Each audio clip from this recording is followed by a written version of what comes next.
যাররা পরিমাণ অহংকার আছে জান্নাতে যাবে না। আমি অনেক বড় মৌলবী, অনেক বড় বক্তা, অনেক বড় হাফেজ, আলেম, কারি হয়ে গেছি, বাস জাহান্নামে যাওয়ার জন্য যথেষ্ট। তিনজন ব্যক্তিকে দিয়ে জাহান্নাম উদ্বোধন করা হবে। হাদিসটা মিশকাতে আছে, অন্য অনেক কিতাবে আছে। আবু হুরায়রা রাদিয়াল্লাহু আনহু হাদিসের রাবী, তিনি বর্ণনা করেছেন। আর যখনই তিনি হাদিসটা বলতেন তখন অজ্ঞান হয়ে পড়ে যেতেন। এটা কিন্তু হাদিসে এসেছে, যখনই তিনি হাদিসটা বলতেন তিনি অজ্ঞান হয়ে পড়ে যেতেন।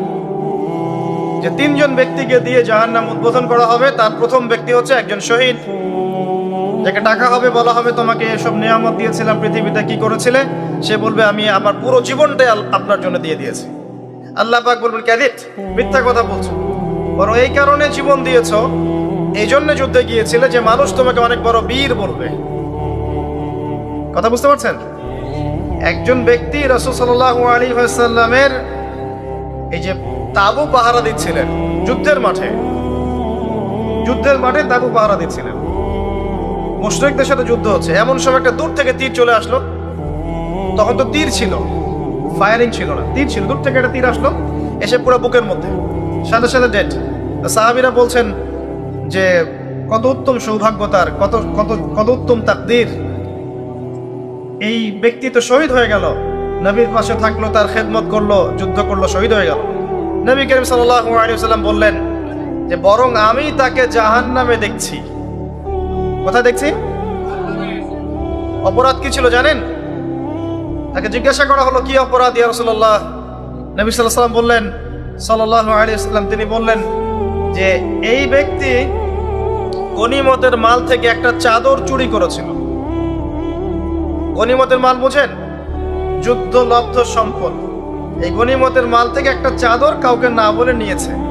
এই একটা চাদর আত্মসাৎ করার কারণে নবীর সাথে যুদ্ধ করেও সে জাহান্নামে চলে গেল। নাউযুবিল্লাহ। নিয়াত, ইখলাস, এগুলা কি জিনিস, কেমন করে বোঝাবো? এগুলো বোঝানোর মতো ক্ষমতা আমার কাছে নাই। কোরআন এবং হাদিসে যা বলা আছে এগুলোকে উপস্থাপন করার মতো উপস্থাপনা, ভাষা, বাচনিক ভঙ্গি এবং আবেগ আসলে আমার মধ্যে নাই। আমার মনে হয় না যে কোরআন এবং হাদিসে যা আছে হুবাহু এই জিনিসটা রাসূল সাল্লাল্লাহু আলাইহি ওয়াসাল্লাম, সাহাবায়ে কেরাম ছাড়া অন্য কেউ বোঝাতে পারবে। কিয়ামতের মাঠ কি জিনিস এটা বোঝানোর মতো ভাষা আমাদের কাছে নাই। বুঝতে পারি পড়লে, কিন্তু বুঝাতে পারি না। তো এই হচ্ছে বাস্তবতা। কোথায় কি করেছো? আমার পুরো জীবন দিয়ে দিয়েছি। মিথ্যা কথা, তুমি এই জন্য জীবন দিয়েছো যাতে মানুষ তোমাকে বড় বীর বলবে, জাহান্নামে যাও। সে কিন্তু আল্লাহর রাস্তায় জীবন দিয়েছে। আরেকজন ব্যক্তি দানশীল, অনেক দান করেছে, দাতা হাতেন তাই, দান করতে করতে অবস্থা খারাপ। আল্লাহ পাক বলবেন কি করেছো? সব সম্পত্তি দান করে দিয়েছি। মিথ্যা কথা বলছো, এই জন্য দান করেছিলে যাতে মানুষ তোমাকে অনেক বড় দাতা বলে, জাহান্নামে যাও। আরেকজন ব্যক্তি কি করেছো? দিনের জ্ঞান অর্জন করেছিলাম, হাফেজ ছিলাম, আলেম ছিলাম, কারি ছিলাম, বক্তা ছিলাম, ইত্যাদি ইত্যাদি, মানুষকে দিনের পথে ডেকেছি। আল্লাহ বলবেন, নাউযুবিল্লাহ, আল্লাহ বলবেন এই জন্যই কাজ করেছিলে যে মানুষ তোমাকে অনেক বড় আলেম বলবে, হাফেজে কোরআন বলবে, কারি বলবে, শায়েখ বলবে, ইত্যাদি ইত্যাদি, জাহান্নামে যাও। এত সহজ না ভাই। প্রথম বিষয় হচ্ছে নিয়াত ঠিক করা, ইখলাস ঠিক করা, কলব আগে পরিষ্কার করা। কিছু ইবাদত দেখেন দেহের সাথে সম্পৃক্ত, আপনি নামাজ পড়ছেন, রোজা রাখছেন, হজ করছেন, তাই না, যাকাত দিচ্ছেন, এগুলো কিন্তু ফিজিক্যালি এবং ইকোনমিক্যালি আপনি করছেন। কিন্তু আপনার অন্তর, কলব, আত্মা বলে একটা কথা আছে, এই আত্মার পরিশুদ্ধি না হলে ইবাদত কিন্তু বৃথা। এই আত্মায় এবং কলবের মধ্যে যদি অহংকার থাকে, হিংসা থাকে, রিয়া থাকে, লোক দেখানো বিষয় থাকে, অন্যের গীবত, তহমত, সমালোচনার সংস্কৃতি থাকে, বিদ্বেষ থাকে মনের মধ্যে, এটা কিন্তু ভিতরের ব্যাপার, তাহলে আপনার বাহ্যিক ইবাদত নষ্ট হয়ে যাচ্ছে। আবার এই মনের মধ্যেই যদি ঈমান থাকে, ঈমান কি ধরা যায়? কঠিন, তরল, বায়বীয় বোঝা যায়? ওটা কলবে, রুহের ব্যাপার। এই রুহের মধ্যে যদি কলবে ঈমান থাকে, আল্লাহর প্রতি ভালোবাসা, মহব্বত থাকে, তাওয়াক্কুল থাকে, আনুগত্য থাকে, বিনয় থাকে, এই কলবের এই ফিলিংসগুলো আপনার ইবাদতকে কবুলিয়াত পাইয়ে দিবেন সব। তাহলে মূল বিষয়টা কিন্তু ভিতরে, তাই না? মূল বিষয়টা কিন্তু ভিতরে। আমি ভিতরে কেমন সেটাই মূল বিষয়। বাহ্যিক লেবাস পোশাক কেমন, আপনার বাহ্যিক আমল কত সুন্দর, এটার চেয়ে বড় কথা হচ্ছে ভিতরে আপনি কেমন। আর ভিতরটা বই পড়েই বা লেকচার শুনেই পরিবর্তন হয় না। আসলে ভিতরটা পরিবর্তন হয় আল্লাহওয়ালা মানুষের কাছে থাকলে। আল্লাহওয়ালা মানুষদের কাছাকাছি যত বেশি থাকবেন, ভিতর তত বেশি পরিষ্কার হবে। যদি মানুষের লেকচার শুনে আর বই পড়েই সব হতো, নবী সাল্লাল্লাহু আলাইহি ওয়াসাল্লাম বই দিয়ে দিতেন, কোরআনের সূরা করে দিয়ে দিতেন, বাসায় গিয়ে পড়ে নিও। এমনটা ছিল?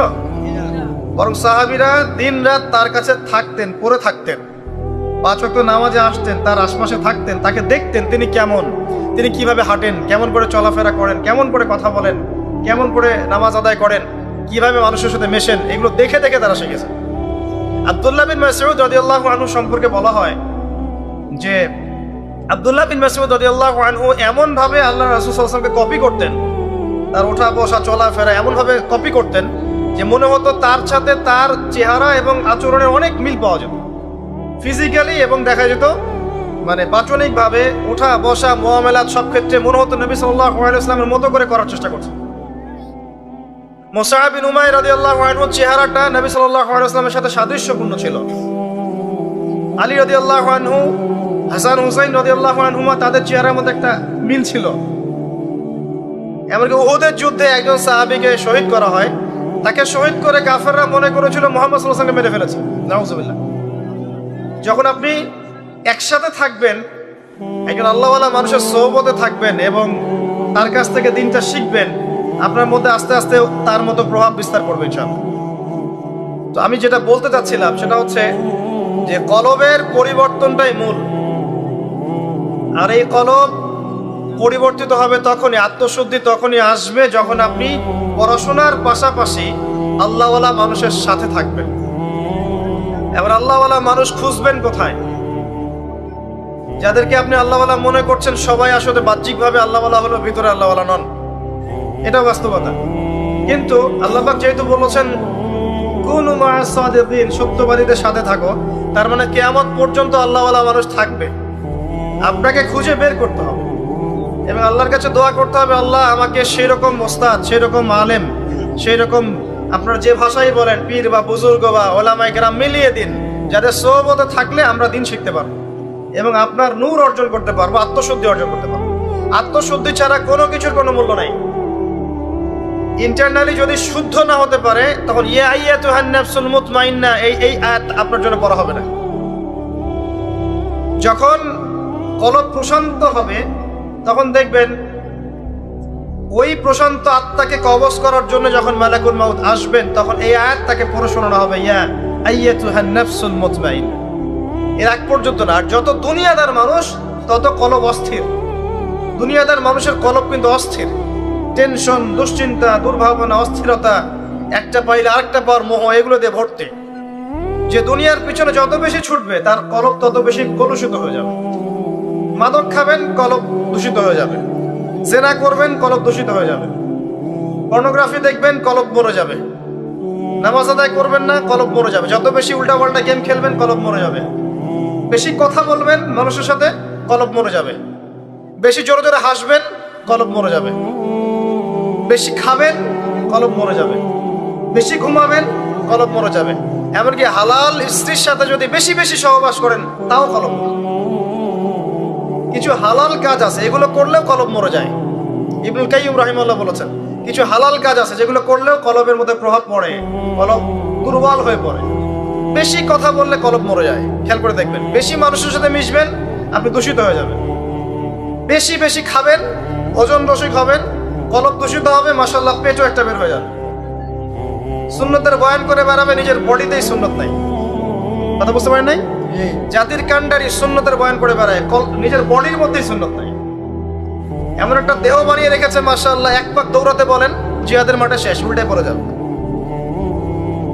খালি এক পাক মাঠে চক্কর লাগাইতে বলেন, দেখবেন শেষ, মাশাআল্লাহ দম শেষ। এদিকে মাশাআল্লাহ জাতির কান্ডারি হয়ে বসে আছে, ফিজিক্যালি ফিট না, কারণ ভোজন রসিক বুড়ি বের হয়ে গেছে। যত বেশি খাবেন, কলব মরে যাবে। সিরিয়াসলি বলছি, খান বেশি বেশি, দেখবেন কলব মরে গেছে। রমজান মাসে রোজা রাখেন না? রোজা রাখলে মনটা প্রশান্তি লাভ করে না? রোজা রেখেছেন, তারাবির নামাজ পড়ছেন, কোরআন তেলাওয়াত করছেন, জিকির করছেন, অন্তরে একটা শান্তি চলে আসে। এখন ইফতার করতে গিয়ে আপনি 20টা আইটেম নিয়ে বসেন, কলব মরে যাবে। ইফতার করার সময় 20টা আইটেম নিয়ে বসেন, 20টা আইটেম বক বক করে খান, দেখবেন যে আপনার ওই যে রোজার যে রুহানি ফ্লেভার নষ্ট হয়ে গেছে। সেহরিতে আপনি 10টা আইটেম করেন, দেখবেন আপনার কলবের যে নূর নষ্ট হয়ে গেছে। এটা খুব মারাত্মক। নবী সাল্লাল্লাহু আলাইহি ওয়াসাল্লাম বলেছেন, খেতেই যদি হয় পেটটাকে 3 ভাগ করে খাও। আর এই সুন্নাহগুলো হাদিসের পাতায় আছে, বাস্তবতা আসলে এমন নাই। কিছু কিছু বিষয় আছে কোরআন হাদিসের পাতায় আছে, বাস্তবে নাই। আর যেমন গনিমতের মাল, বাস্তবে আপনি আর এখন পাচ্ছেন না। যেমন একাধিক বিয়ে, কোরআন হাদিসে আছে, বাস্তবে দেখতে পারবেন না, খুব কম। কেউ করলে পরে দেখবেন সমাজের মানুষ আবার বাঁকা চোখে দেখবে, চরিত্র খারাপ। একটা নিয়ে আপনি আবার 10টার সাথে খষ্টি নষ্টি করলে কোনো সমস্যা নেই। আবার বিয়ে না করেও 10টার সাথে খষ্টি নষ্টি করলে কোনো সমস্যা নেই। বাস্তবতা আর কোরআন হাদিস পুরা ডিফারেন্ট। দেখবেন খাওয়ার সুন্নাত কোরআন হাদিসে আছে, বাস্তবে পাবেন না। খুব কম মানুষের মধ্যে আছে, এবং যাদের কাছে আছে তারা কিন্তু এই আপনি পাবলিকলি আপনি তাদেরকে পাবেন না। তারা এসব অনলাইনে আসে না। আল্লাহওয়ালা যে মানুষগুলো আছেন, আনাচে কানাচে ছড়িয়ে আছেন, যাদেরকে আমরা চিনিও না, হয়তো অনেকে নামও জানি না, তারা কখনো এভাবে পাবলিকলি আসেন না। তারা সেলিব্রিটি নন, তারা পরকালের সেলিব্রিটি। পরকালের সেলিব্রিটি আসল সেলিব্রিটি। দুনিয়ার সেলিব্রিটিজমের কোনো দাম নাই। তাই দুনিয়ার এই বিষয়গুলোকে নিয়ে এত বেশি মত্ত হবেন না। আমি একটা কথা বলতে গিয়ে এতগুলো কথা চলে আসলাম। আত্মশুদ্ধির পথে এগুলো অন্তরায়, এগুলো বাধা। আত্মশুদ্ধিও আসবে কখন? পড়বেন বেশি বেশি, কোরআন তেলাওয়াত বেশি বেশি করবেন, আল্লাহর জিকির বাড়িয়ে দেন, দিন রাত আল্লাহর জিকির বাড়িয়ে দেন। সুবহানাল্লাহ পড়তে থাকেন, হাঁটতে হাঁটতে আলহামদুলিল্লাহ পড়তে থাকেন, আল্লাহু আকবার পড়তে থাকেন, লা হাওলা ওয়ালা কুওয়াতা ইল্লা বিল্লাহ পড়তে থাকেন, আস্তাগফিরুল্লাহ ওয়া আতুবু ইলাইহি পড়তে থাকেন, সুবহানাল্লাহি ওয়া বিহামদিহি সুবহানাল্লাহিল আযীম পড়তে থাকেন, দরুদ শরীফ পড়তে থাকেন, আল্লাহর জিকির বাড়িয়ে দেন।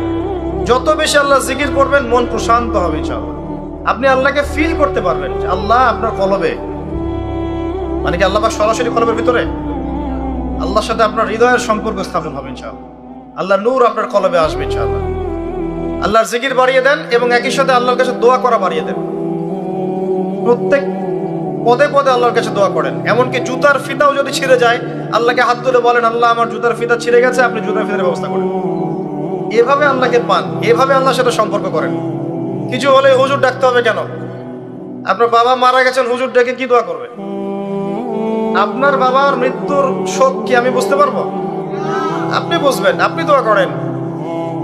হ্যাঁ, দোয়া চাইতে পারেন, আপনি দোয়া করা কোনো খারাপ কিছু না, কিন্তু আপনাকে ফিল করতে হবে আল্লাহ কি জিনিস। আল্লাহর কাছে আল্লাহকে পাওয়ার যে পথ ও পদ্ধতি, এখানে আপনাকে ফিল করতে হবে কাজগুলো কেমন হবে।